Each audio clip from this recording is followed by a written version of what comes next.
Baik pemirsa, pembahasan mengenai pagar laut misterius sepanjang tidak tanggung-tanggung 30 km dan ini tidak diketahui sebetulnya milik siapa.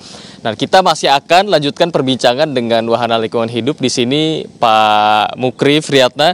Pak, bisa dilanjutkan Pak obrolan kita yang sangat menarik tadi, bagaimana kemudian analisa lingkungannya dengan adanya pagar laut misterius sepanjang 30 km ini. Ya, yang pertama sebetulnya saya ulang lagi ya. Jadi yang patut untuk diketahui, setiap rencana pembangunan itu mengacu kepada pasal 55 Perda nomor 9 tahun 2020 tentang tata ruang, itu masyarakat wajib mengetahui apa yang akan dibangun. Nah, ini kan ujuk-ujuk ada sendiri pagar.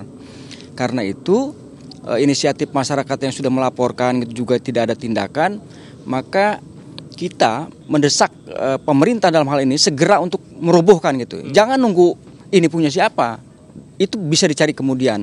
Kalau misalnya nggak ketemu juga nggak masuk akal. Sekarang ini banyak orang yang dibunuh, palanya dibuang di Lampung, kakinya dibuang di Jawa Timur, ketemu kok. Siapa pembunuhnya, masa ini nggak ketahuan. Nah, kemudian terhadap dampak lingkungan, memang dia belum terlihat begitu masif gitu ya. Tetapi yang menjadi penting itu adalah ketika dipasang pagar itu, dia akan menghalangi arus laut dan muara ini.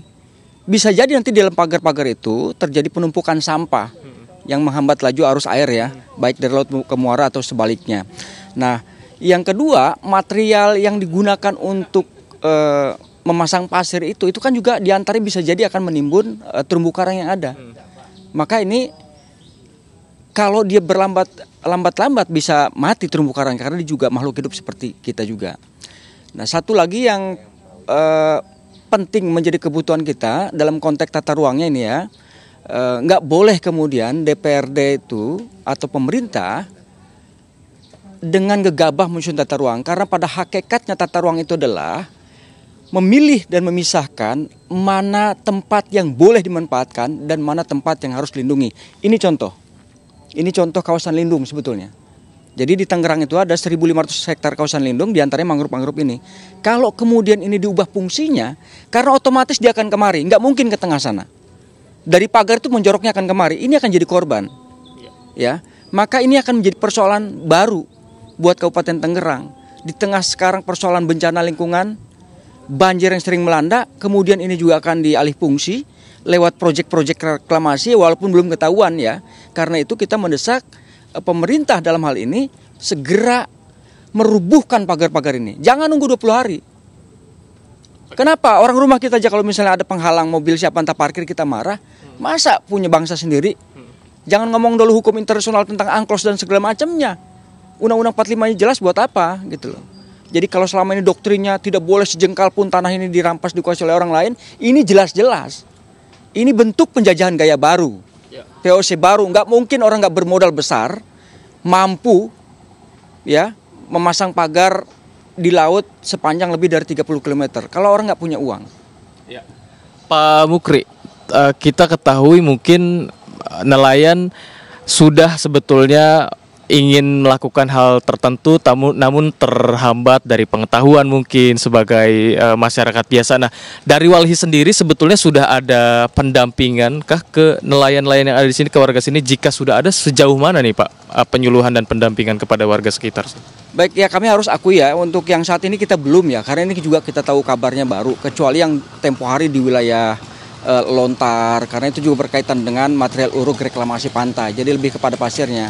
Yang ini kalau tanpa pemberitaan dari media kami juga tidak tahu.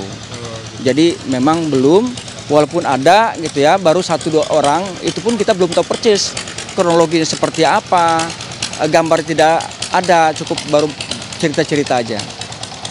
Baik, terima kasih Pak Mukri atas waktunya. Menarik sekali apa yang disampaikan dan kedepannya semoga terdapat upaya terbaik bagi masyarakat di sini. Pemirsa, tadi Pak Mukri menyampaikan jika ini mungkin tidak mungkin ya ujuk-ujuk ada, pasti akan ada prosesnya dan siapa sebetulnya misteri di balik ini semua. Nah, untuk mengetahui itu semua kita coba ulik lagi dengan masyarakat yang ada di sini. Kita tanya-tanya bagaimana sebetulnya proses pembangunannya, karena tidak mungkin ujuk-ujuk ada pagar laut sepanjang 30 km ini membentang di sepanjang perairan Kabupaten Tangerang. Baik, selamat pagi Pak. Pagi. Dengan Pak siapa? Saya Haji Heru. Dengan Pak Heru. Pak Heru, tahu ini dari kapan Pak sebetulnya Pak? Lama sih 5 bulan yang lalu. Oh, 5 kurang bulan lebih ya. Nah, ini kan nggak mungkin nih Pak, tiba-tiba ada turun dari langit itu pagar membentang sepanjang 30 km, pasti ada proses pembangunannya, pemasangannya. Tahu nggak Bapak kira-kira Pak, kapan dipasangnya, kemudian siapa yang membangunnya? Bisa diceritakan kronologi versi Bapak seperti apa? Oh ya, waktu itu 5 bulan yang lalu memang ada barang angkutan material ya, bambu, datangnya malam, kurang lebih 5 mobil ngonvoy. Terus paginya saya tanyakan, ini ya mohon maaf ini ada kegiatan apa gitu. Masalahnya kan nggak ada sosialisasi, nggak ada koordinasi lah. Apalagi mengajak untuk pemberdayaan, itu sama sekali nggak ada. Karena saya di sini udah 25 tahun ya, tahu persis lah tentang wilayah lingkungan Pulau Cangkir. Nah, terus paginya saya tanyakan, Pak ini buat apa? Buat pagar katanya. Oh pagar. Yang mana yang dipagar? Ya itu yang laut. Oh gitu. Ini proyek dari mana? Ya ngomongnya si Agung Sidayu gitu. Ya waktu itu kalau nggak salah ada 10 orang lah tenaga kerjanya kurang lebih, dan kapalnya itu ada perahunya ada 3. Yang saya tahu itu karyawannya dari itu mau ke Tapang. Ya kebetulan memang kalau warga sekitar Pulau Cangkir itu ya pernah diajak juga ya sama RT waktu itu malamnya itu, tapi nggak ada yang mau gitu.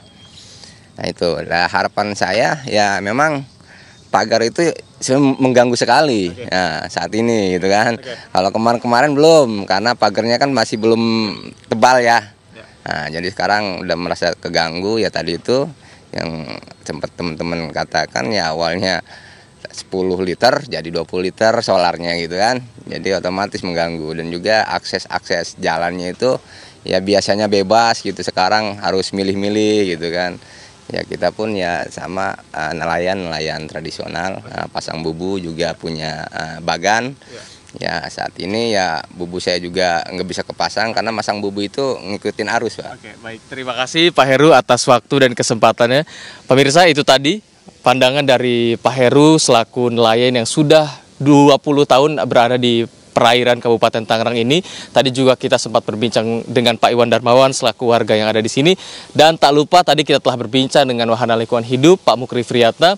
Kita sudah ulik-ulik bagaimana kemudian dari analisa lingkungannya seperti apa, dampak ke ekosistemnya seperti apa, dan kedepannya akan seperti apa harapan dari masyarakat dan juga nelayan yang ada di sini. Untuk sementara demikian, Philip dan Mala kami kembalikan ke Anda di studio Apa Kabar Indonesia Pagi. Silahkan. Baik, terima kasih Adi Mulya atas laporannya langsung dari Tangerang yang tentunya tadi menarik ya. Bagaimana seorang pembunuh aja yang membuang kepalanya di Sabang, kakinya di Merauke masih bisa ketemu Andi Kumala. Apalagi ini pagar sepanjang 30 km tentunya hal yang mudah, hanya tinggal menunggu keberanian. Siapa yang kemudian memasang pagar ini?